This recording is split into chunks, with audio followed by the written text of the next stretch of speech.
नमस्कार, मेरा नाम अतुल प्रताप सिंह है और अभी हमारी मौजूदगी है सारण लोकसभा क्षेत्र के मढ़ौरा में। पीछे जो आप खंडहर देख रहे हैं ये मढ़ौरा चीनी मिल की खंडहर है, जो कभी इस जिला की पूरे बिहार की शान हुआ करती थी, लेकिन पिछले 25-30 सालों से ये बंद पड़ी है। और आप जानते हैं कल बिहार भाजपा के प्रदेश कार्यालय में भाजपा का सॉन्ग रिलीज किया जा रहा था, इसमें जिसका बोली है मोदी संग बिहार और बिहार संग मोदी। पूरा बिहार मोदी के संग है, ये बात तो पूरा बिहार जानता है, क्योंकि पिछले चुनाव में 40 में से 39 सीट बिहार ने मोदी जी को दिया था। लेकिन पिछले 10 साल का रिकॉर्ड उठाकर देखेंगे तो आपको ये पता चलेगा कि बिहार तो मोदी जी के संग है, लेकिन मोदी जी बिहार के संग नहीं है।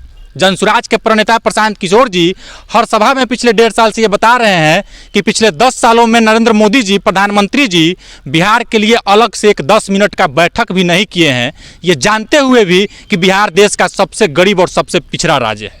इसके बावजूद हम बिहारी जाति के नाम पर, धर्म के नाम पर, देश को आगे बढ़ाने के लिए, देश को मजबूत करने के लिए, विरोधियों को जवाब देने के लिए नरेंद्र मोदी जैसे नेता को 40 में से 39 सीट देकर के जिता देते हैं। जानते हैं कल जब भाजपा प्रदेश कार्यालय में बिहार के लिए गाना रिलीज किया जा रहा था, मोदी संग बिहार और बिहार संग मोदी, ठीक उसके कुछ घंटे के बाद बिहार के 8 मजदूर जम्मू कश्मीर में एक सड़क दुर्घटना में आकस्मिक मौत मारे गए। कौन जवाब देगा इसका?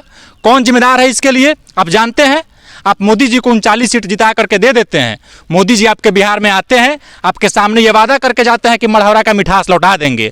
मोतिहारी में मोदी जी वादा करके जाते हैं कि इस चीनी मिल को चालू करा देंगे और उसके चीनी से चाय पीने के लिए दोबारा आएंगे। लेकिन आपने कभी मोदी जी से पूछा है कि मढ़ौरा का मिठास कब लौटाएंगे? आपने कभी मोदी जी से पूछने का ये प्रयास किया है कि मोदी जी मोतिहारी के चीनी मिल में आप कब चाय पीने के लिए आएंगे? नहीं। आपको वोट देना है धर्म के नाम पर, आपको वोट देना है हिंदू मुसलमान के नाम पर, आपको वोट देना है पाकिस्तान को सबक सिखाने के लिए, आपको वोट देना है चाइना के आंख में आंख डालने के लिए। और इन तमाम मुद्दों पर वोट देने के बाद आप पलायन करके जाएंगे जम्मू कश्मीर में और वहाँ आकस्मिक मौत मारे जाएंगे और फिर यहाँ की सरकार आपको 2 लाख 4 लाख रुपए आपके परिवार को मुआवजा दे देगी और आपका परिवार फिर भूल जाएगा कि आप आकस्मिक मौत मारे गए थे यहाँ के राजनेताओं के कारण, यहाँ के प्रधानमंत्री के कारण, यहाँ के मुख्यमंत्री के कारण। और इसलिए मैं बार बार कहता हूँ कि अगर भारत का बंटवारा नहीं हुआ होता तो बिहार को इतना खंडहर बना दिया है, इतना बेकार बना दिया है कि नेताओं ने कि यहाँ के नौजवान कराची और इस्लामाबाद भी जाकर के मजदूरी कर रहे होते। ये तो शुक्र है कि भारत का बंटवारा हो गया,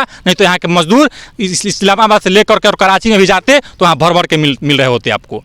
तो इस बार जगिए और इस बार वोट दीजिए अपनी समस्या के समाधान के लिए। इस बार वोट दीजिए ताकि आपको बिहार से पलायन करके दूसरे राज्यों में नहीं जाना पड़े। आप जानते हैं ना, कभी आपको तमिलनाडु से मार के भगाया जाता है, कभी गुजरात से मार के भगाया जाता है, कभी महाराष्ट्र से मार के भगाया जाता है, कभी हरियाणा से मार के भगाया जाता है। इसके बावजूद आपकी आंख नहीं खुलती है, इसके बावजूद आप अपना दिमाग से सोच करके वोट नहीं देते हैं। आप वोट देते हैं जाति के नाम पर, आप वोट देते हैं धर्म के नाम पर। तो जब तक आप जाति और धर्म के नाम पर वोट देते रहिएगा, जब तक आप मोदी जी का चेहरा देख करके वोट देते रहिएगा, जब तक आप संविधान बचाने के लिए, समाजवाद बचाने के लिए लालू प्रसाद यादव जैसे नेताओं को वोट देते रहिएगा, और स्थानीय जो सांसद आप चुनते हैं उनका काम नहीं देखिएगा, स्थानीय नेताओं का काम नहीं देखिएगा, तो आपको पलायन करके दूसरे राज्यों में जाना पड़ेगा, वहां लात गाली खाना पड़ेगा, वहां अपमानित होना पड़ेगा और आप किसी सड़क दुर्घटना में मारे जाएंगे या फिर कहीं छत गिर जाएगा वहां मारे जाएंगे, किसी फैक्ट्री में ब्लास्ट हो जाएगा वहां मारे जाएंगे और आपकी स्थिति को कोई नहीं बदल सकता है। इसलिए आपसे आग्रह कर रहे हैं कि इस चुनाव में आप वोट उसको दीजिए